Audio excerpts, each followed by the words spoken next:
And welcome back. Well, let's have a look at the results from the Queensland election last night. Labor won with just under 40% of the primary vote. This is up enormously from their primary vote, which was in the 20s, about 26% during the federal election last year. Labor looks set to govern with a majority of 50 seats. The LNP will have around 36. The major takeouts from the election were the collapse in the One Nation vote by 6.3%. And Jackie Trad was sent packing, losing her seat to the Greens. Here's the Premier last night. We will be hitting the ground running tomorrow morning. We'll be rolling up our sleeves, getting back to work and starting on the budget. I promise Queenslanders that we will deliver a budget before Christmas, and if that means working right up until Christmas, we will. I think it was a very nasty campaign, and I think at the end of the day what we've seen is Deb Frecklington has delivered a Green member to the Parliament.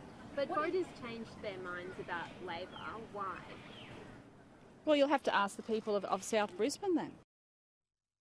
And ultimately, the result shows the power of incumbency during a crisis. Of course, when the incumbent is doing well, there's opposite situation in the US.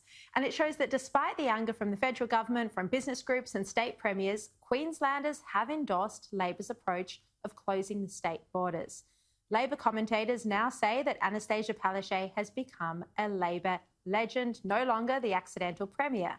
The question now turns to the future of Deb Frecklington. She says she will stay on as LNP leader. Now, I promise that the Liberal National Party will continue to play its part in our democracy.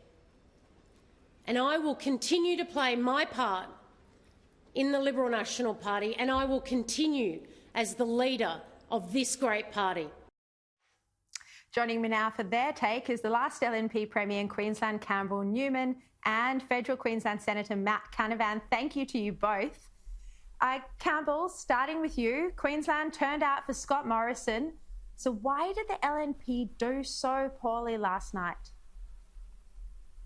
Well, Shari, there's a whole range of reasons, but sadly it wasn't a surprise to me because throughout this 3-year term, we have had a primary vote that's bounced around between 35 and 37%.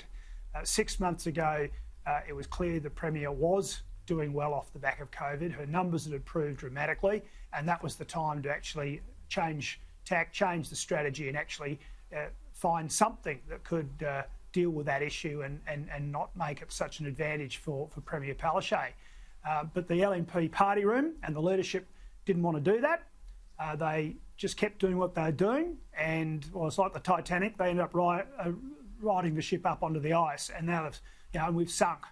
So there are many other reasons, but frankly, not enough has been done over the 3 years to actually get the narrative right, to take this government down, because they've been a terrible government, and also paint the picture of what the LNP would do in government.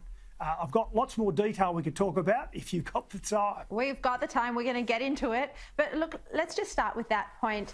Matt, Campbell Newman points out how Anastasia Palaszczuk's approval rating went up significantly over the pandemic. Do you think this result is mostly down to COVID-19 and a reflection of the fact that Queenslanders agreed with the Premier's border closures and her ability to keep the virus out of the state? Look, there's no doubt, Shari, that the COVID pandemic has played a big role in this result. I think it's one of the primary reasons the One Nation vote fell off so much. If you like, we're all Pauline Hanson now, aren't we? Because we've shut our borders, not just the state borders here in Queensland, we've shut the international borders, so there's no migration occurring at all. So it's been hard for the One Nation Party to campaign on the issues that they traditionally do. That caused a dramatic fall in their vote. And I've got to congratulate Anastasia Palaszczuk and the Labor Party. They deserve congratulations on their victory. They shifted right over the past year. They shifted right on borders, shifted to a conservative position on the borders, keeping people out. They dumped Jackie Trad, their most left-wing and hated member, especially in regional Queensland. And they shifted on coal mining after the federal wipeout last year. So at the start of this campaign, Anastasia Palaszczuk actually did a deal with Adani for royalties. So that shift did allow the Labor Party, obviously, last night to capture that One Nation falling vote. And, one thing I'll probably disagree with Campbell a bit in this interview, but one thing I agree with Campbell is that the LNP probably could reflect that there was no shift in response, that we had to sort of catch up with that some way or some shape or form. I thought the campaign that the LNP ran was a good one, but given the COVID crisis to win, we probably needed an excellent one, and those sort of risks weren't taken. Would you agree with that, Campbell? Do you think the LNP ran a good campaign? Look, I think Matt's made, by the way, some excellent points about what Labor has done to sort of mitigate any damage during election campaign. Absolutely. Look, I think the campaign actually run by the LNP was pretty good. I certainly think that Deb Frecklington got stronger and stronger during the campaign. Her best moments were near the end. But my criticism is that it was too late. That, again, we had a primary vote of 36%, say, a year ago, and that was a rigged warning signal. And sadly, I think there was a fair bit of hubris in the LNP parliamentary team. They really thought they had this thing in the bag, and there wasn't I didn't see the fire in the belly, the energy before the election campaign taking the fight to Labor.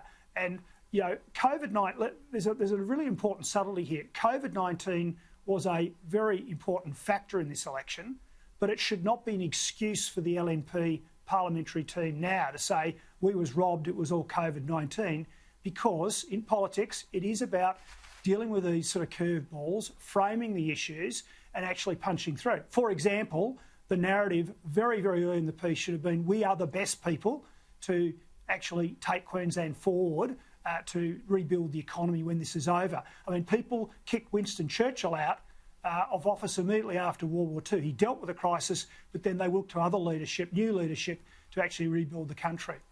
Yeah, very interesting. Matt, I just want to get your take on a couple of things. One, the Greens statewide didn't do as well as expected, although obviously they were successful in South Brisbane with Jackie Trout. So comment on that. And also on the impact of Clive Palmer. There has been some suggestion that this might have actually worked against the LNP, his advertising blitz and his face up on billboards all over the place. What do you think? Look, the first point on the Greens, they did suffer a fall in their primary vote across every region in Queensland, as did every other minor party at this election, as we saw a rush back to the major parties, during a crisis. I do think the success the Greens had in the inner city was a consequence of what I said earlier about the Labor Party shifting right. So Anastasia Palaszczuk did everything she could to capture the One Nation vote, bar dyeing her hair red. And that left an opening in inner city Brisbane. Very good. So that left. Thanks, Campbell. That left an opening in inner city Brisbane, where effectively the Labor Party said, "Oh, every man and woman for themselves," and they left Jackie Trout and Grace and others just to fight in their own race. And we saw the Greens vote go up. Look, obviously, also the LNP made a decision to preference the Greens above Labor. I think that will come under a lot of scrutiny, that decision. Look, it was a matter for my state colleagues. All I can say as a federal member, we put the Greens last 18 months ago, and I struggle to see there be any difference to that view at the next federal election. I think the Greens party, the greatest danger to Queensland's wealth, prosperity and future. So I always want to see them go last. Now, the other question that you had Clive Palmer. On Clive Palmer, look, I don't think he had probably much influence. It's really hard to say. It's really hard to disentangle those sort of things. I think his ads probably just were a little bit, for him, just not quite as pitched as he usually does. You need a kernel of truth in any scare campaign, and I think the death tax stuff was just a little bit too outrageous for people. His other major campaign point was on the borders, opening the borders, and look, I do think we need to hopefully put the politics out of the borders now, make some serious decisions for the future of Queensland, but there's no doubt that Queensland is a tribal and the border closures were popular for the government. Yeah. Campbell, just on, you wrote an opinion piece, an op-ed for The Australian back in May, and you said, 3 years, you spoke about 3 years of hubris by the LNP parliamentary party. Do you think it's this kind of attitude that's led to the result last night? And do you think Deb Frecklington should go as leader? Well, look, the op-ed piece I wrote on the 4th of May was designed to be as kind and constructive as I could be in the circumstances, warning of what has just happened. And anyone who doesn't believe me, I'm not being smart after the event. I wrote it 6 months ago. Go and have a look at it in the Australian and the online. But what it was about was saying, look, there's just been some polling at the time which was saying, well, look, the polling for all the premiers is up, but gee whiz, Anastasia Palaszczuk isn't doing so well. And I thought that was wrong because Palaszczuk started the year with a net favourability of -15. By that polling in April, she was +16. Of course, she continued to rise. She was sort of +32, +33, probably at the moment.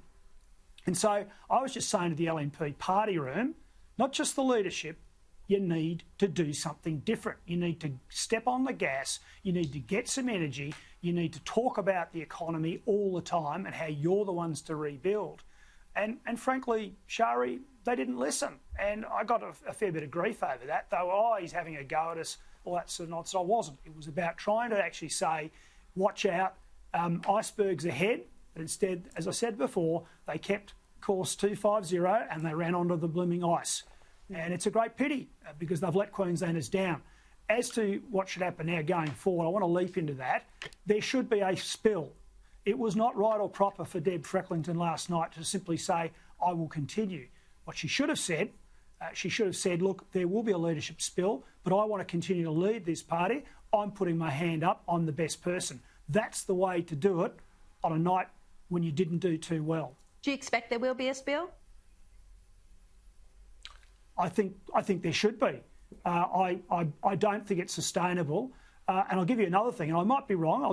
I was told today that Deb didn't step out to do a press conference.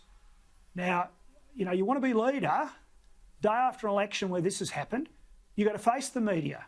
You want to be the leader, you've got to step out and face the media and answer the questions. You can't just sort of go and, you know, take the day off. It just doesn't work. Do you agree with that, Matt? Very quickly, before we go, look, Matt, do you think she should look, go Campbell, now? Well, look, it's a matter for my state colleagues. I'm not going to buy into who should or shouldn't be leader to a party room I'm not a member of. But Campbell would know better than me. My view is, at least at the federal level, after every election defeat, there's an automatic spill of positions in our party room federally. And Rob Borbidge last night confirmed that to me. Is the usual practice at the state party room. So, look, I'll let the state guys decide their own protocols, but obviously there needs to be some deep soul searching from the LNP about what went wrong. My view is that there's not a single parent for these kind of outcomes. There's got to be a level of collective responsibility across the organisation, across the party, and of course from the leadership team. The key question now is, well, what's the strategy to recover from this and go forward? And I think those sort of things should all be considered by, well, they will be, I'm sure, by my state colleagues when they decide who leads them going forward. Okay. Matt Canavan, Campbell Newman, thank you very much. Thanks, Shari.